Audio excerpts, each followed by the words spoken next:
And syempre ngayon, nasa Creamline ka na. Happy ka ba nasa Creamline ka? Super. Laking adjustment nung morning training, pero I'm very happy. Pero nag-trending kasi yung parang time na napili siya sa draft, Yes, di ba? Parang may video na nag-trending. Pero can you bring us back to that moment? Yung reaction mo or na-feel mo that time na your name was called? Okay. So, story time. Wala sa isip ko na madadraft ako. So, bali 2 teams, technically 3, yung teams na ina-expect kong maging okay ako. Kasi yung iba bumalik ako multiple times. Creamline once lang ako nakapag training, di ba? Kasi before nun, nagpapapunto yung mga teams. So, once lang. So, perang nawala yung hope ko na baka Creamline ako. Sabi ko, sige, okay lang. Tapos nung nag-pass na yung mga teams, ako na yung, parang pang 12 na for second round. Wala, nagpo-phone ako noon, tapos naluluha na ako noon kasi sabi ko, tinetext ko ata mom ko na parang hindi ata ako madadraft. Tapos hindi ko talaga tinitignan kasi alam ko Creamline na, so wala sa isip ko. Tapos nung in-announce na Maria Danica, hindi, ewan ko kung nakuha sa camera, sobrang in-shock ako. Tapos nagpipigil ako na umiyak. Kasi parang, sabi ko, hindi maganda yung taon nun for me. So sabi ko, bakit ganun? Bakit ganun nangyayari? So parang, ngayon na nasa draft ako, sabi ko, baka naman, Lord, mabago. Mabago naman kahit paano dito. So, ayun, ending, nakuha ko sa Creamline. Wala talaga. Wala as in, wala sa plan ko ever na mapunta dun. Wala din sa, anong tawag dun?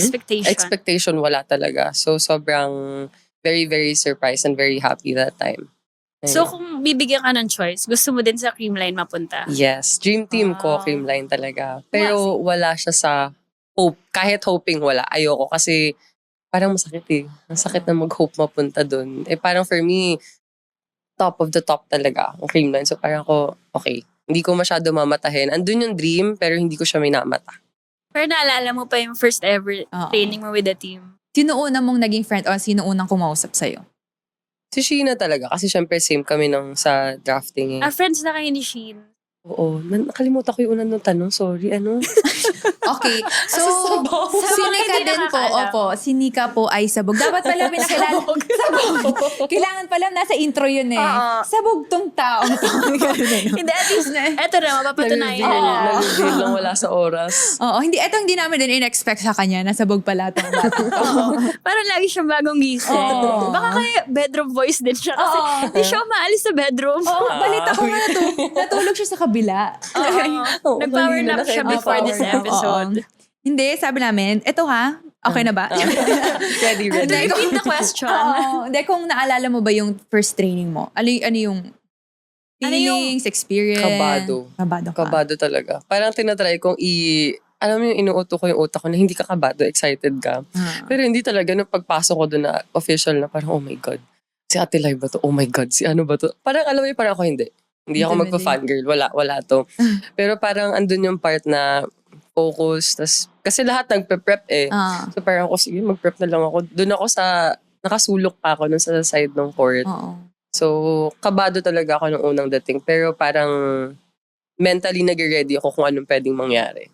So, yun. Huwag ka mag-alala. Na-feel din natin yung kaba niya.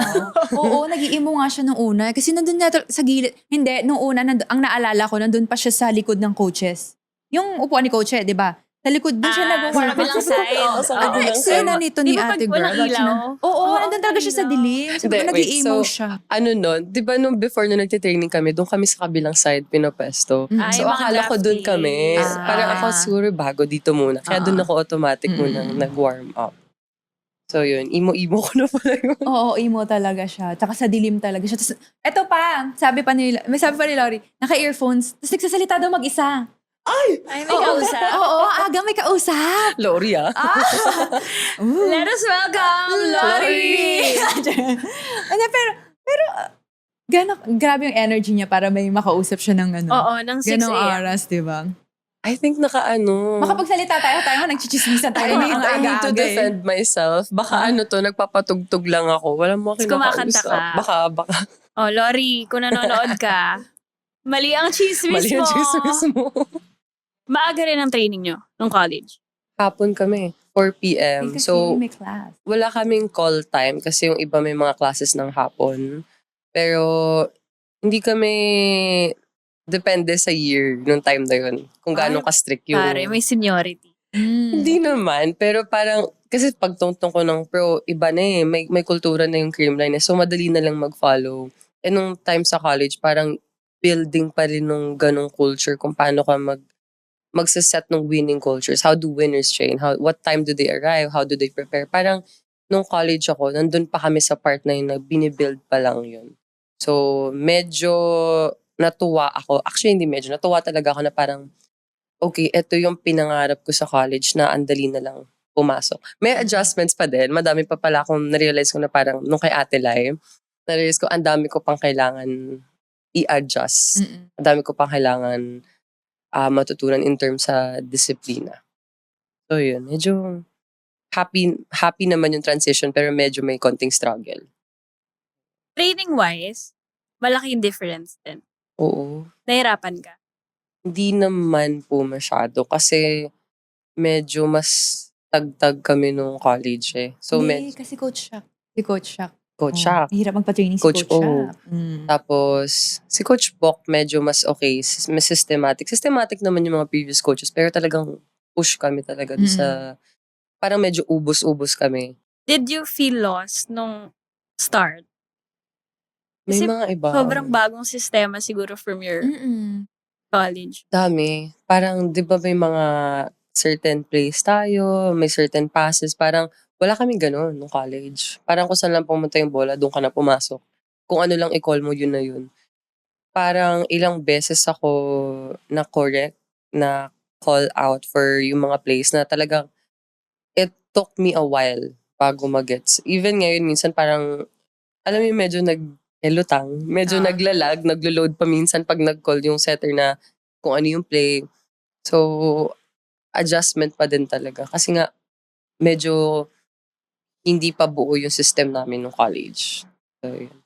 Pero I think okay lang yun kasi even tayo nga na medyo mas matagal na, di ba? Nalilito pa din. Nalilito pa rin tayo sa Oo. sistema. At saka actually, bago namin ma-perfect yung sistemang yun, I think 5 years.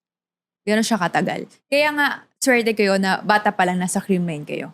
Kasi nakukuha nyo na yung sistema. Diba? At least, at saka habang inaaral nyo yung sistema, na bibigyan kayo ng chance maglaro, ganyan, diba? So pag game naman, ano yung pinagkaiba mo? Yung game routine mo? As much as I can, tinatry kong hindi paglayuin yung routine ko. Parang kung ano yung warm-up ko sa training, yun na din pag game. Mindset na lang yung pagkakaiba. Kung ano yung like, ano ba yung role ko kung mapasok ako, kung ano yung gagawin ko, ano ba yung sa position ko. Yun na lang yung mina-mindset ko every time sa game. Sa team nyo ba, sa UP, may music kayo, ganyan, or... Kasi di ba kunyari si Lee sa Canada daw, di ba? Ano sila, party sila, ganyan. So actually na ano siya, na culture shock siya dun sa meditation. So sa college ba, ganun kayo? At Anong yung game before routine nyo? Oo, game routine nyo. Oo. Meron yung music. May May music meditation din. Parang yung meditation, siguro a few si Coach- minutes bago mag-game.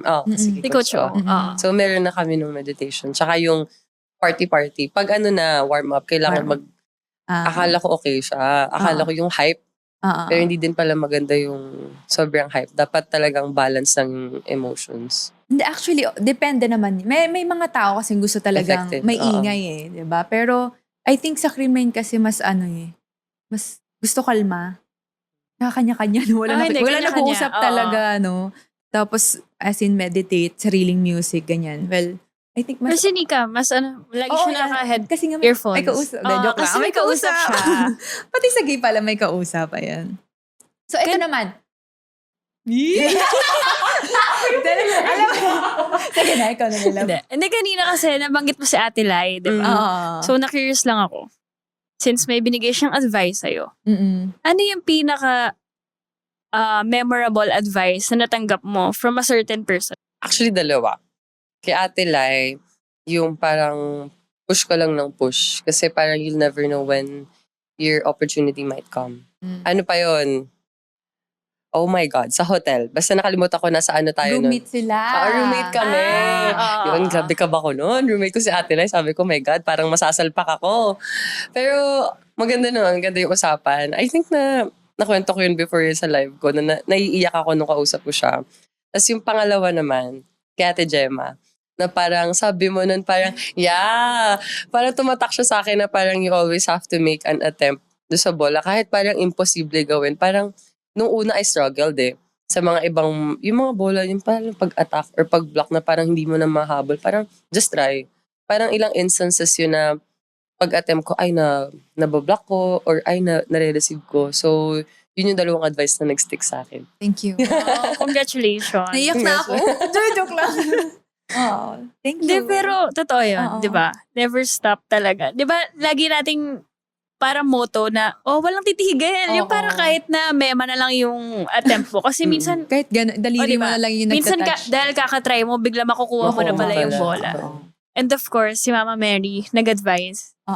Si Oo, si Ate Lai. Oo. With iyak talagang kasama. Oo. Huwag niyong kinakausap si Ate Lai. Pag gusto niyo na advice, dapat kayong dalawa lang. Kasi may iyak kayo. Totoo. So, after no experience mo na yan, kamusta yung retreat mo? Di ba paano ka nag-retreat? Grabe, alam mo tayo, napapanood ko lang yan dati. Parang, hindi ko alam kung saan yun. Pero napanood ko yan before na pag kinausap mo daw si Ate Lai, may something daw about her tone na parang maiiyak ka. Tapos parang ako, I wonder if it's true. Nung nag-roommate ko, parang ako, grabe, totoo pala. May something kay Ate Lai na mapapaiyak ka na parang magiging vulnerable ka. Vulnerable. Hindi, kasi hindi lang siya sa tone siguro. Siguro yung, parang alam niya yung nafe-feel mo. Oo. Kaya parang, ate, totoo, ganyan. Di tsaka tatatak din naman talaga yung mga pinagsasasabi niya. Nakakainis na no, kasi iiyak ka na lang lagi. Grabe! Nabitin na naman tayo sa kwento ngayon! Kung gusto mo pa ng dagdag kwento, huwag mag-alala. Pag may time, kita tayo ulit sa susunod na episode. Grab a spot. Relax lang. At makitambay sa kwentuhan namin. Walang pressure. Chill lang. Follow us on YouTube, Spotify, at Apple Podcasts para mapakinggan ang buong episodes ng Ang Podcast ng Mga May Time. Huge thanks to Bagong Pilipinas Studios, our official studio partner.